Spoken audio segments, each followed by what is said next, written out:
Oo, come here. Ang bird.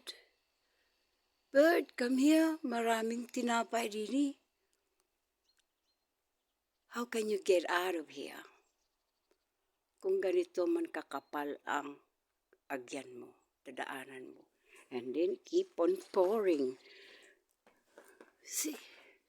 Yeah? Ooh. So it is winter in Denmark. Kailangan mo papalahin yan, no? Bago ka makalabas dito. Palahin mo mula rito hanggang doon sa labas. Para lang makadaan ka sa sasakyan mo. Baka baldado ng labas mo nito. Dito na lang sa bahay, tumahimik.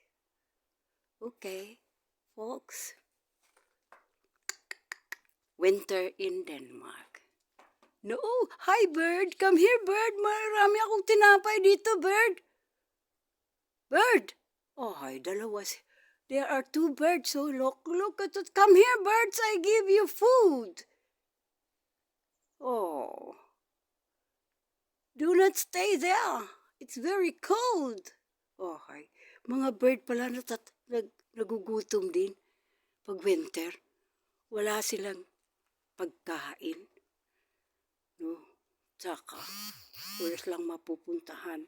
Wala silang refrigerator or freezer gagipuno ang pagkain. Ginugutom din. Hindi biro, oh.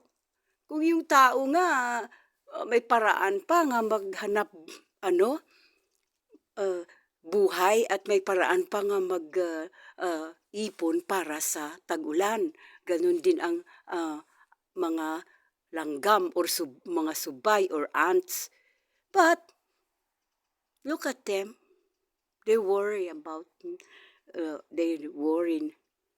not about the food they eat. Kahit winter, galipad pa rin sila. But I put some bread here in sa carport. Kalahulog ang yellow.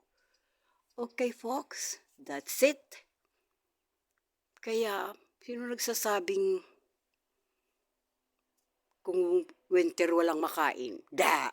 Wala lang ko sa inyong mga tamad yan, tsaka laging kahit always summer din sa Pilipinas, wala daw maisaing, ne? Magkalkal kayo ng kamote. Okay, bisis. Sorry.